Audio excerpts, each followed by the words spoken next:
Huwag mong subukan. Masisira ang buhay mo.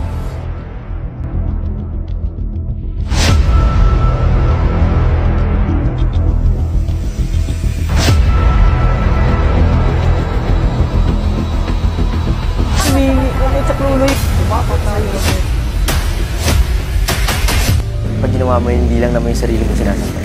Pangalawa doon sa Heller? Saan ka yun? Ayaw mag-reply. Boss, kagabi ka ba dapat, boss eh? Wala eh, nakatulog ako kagabi, tagal mo mag-reply. Ano ba sa atin, boss? Naera ko magdalagdag. Kailangan dalang drama dito ngayon, boss. Paano yan? Pero doon sa amo ko, meron, boss. Mura ba doon? Mura yan, boss. Ako bahala sa'yo, boss. Ito ba gagamit yung boss? Ako tulisan lang ako, pre. Safe ba yung boss? Safe to. Safe lang, boss. Amo rin na gano'n na ito, pre. Saan ko yung boss?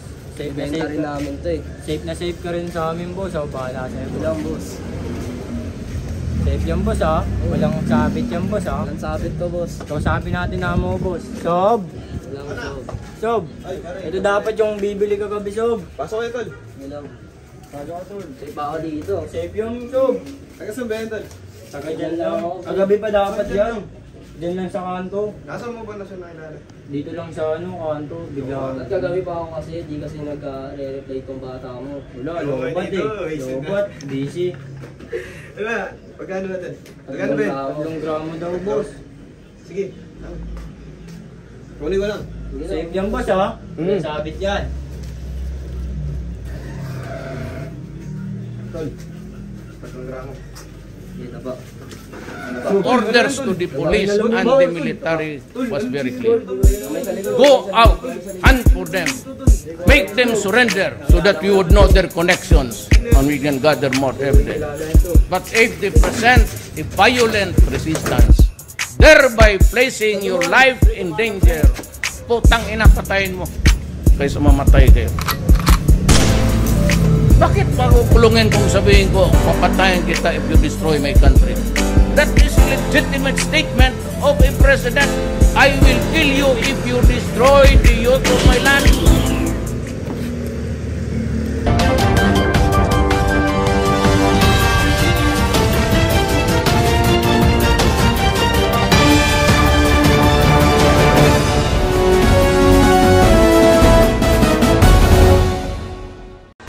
Dalawang binatilyo na hulihan na higit kumulang 10 bulto ng shabu na nagkakahalaga ng 100,000 piso.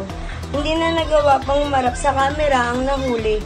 Narito ang ilang kuha ng ating kapulisan sa kanilang nakuha.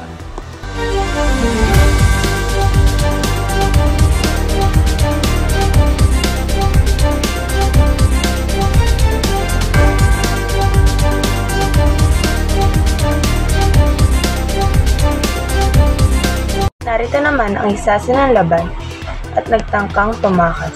Sinaksak ang pulis at ang mga kasama ng pulis ay hinabol ito at sa hindi inaasahang pangyayari, nabaril ito.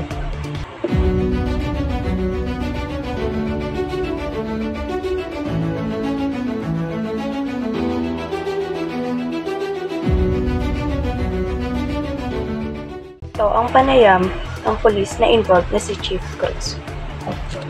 May nakapag-report sa amin na may nagbibenta daw na pinagbabawal na gamot sa lugar na iyon. Kaya agad-agad kami nagpunta at may nagpanggap na buyer. Sa aming pagpunta, may nakita kami na isang nagbibenta na pinagbabawal na gamot at binilang ko ito. Subalit, kulang daw ang kanyang dala sa aming bibilhin kaya sinama niya kami doon sa kanyang amo. Pupunta namin doon sa kanyang amo. Doon ko nakita, ito na lang ang droga na binibenta nila. Sa pagtaas ko ng baril ko, lumuko sila at nagtaas ng kamay.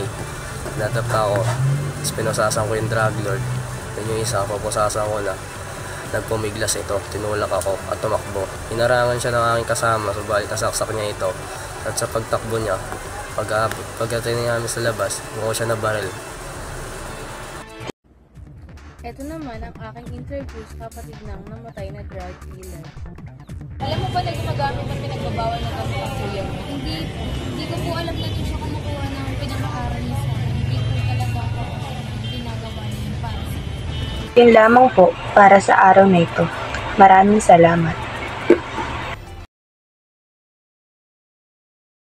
Wag. Wag. Wag. Wag. Wag. Wag.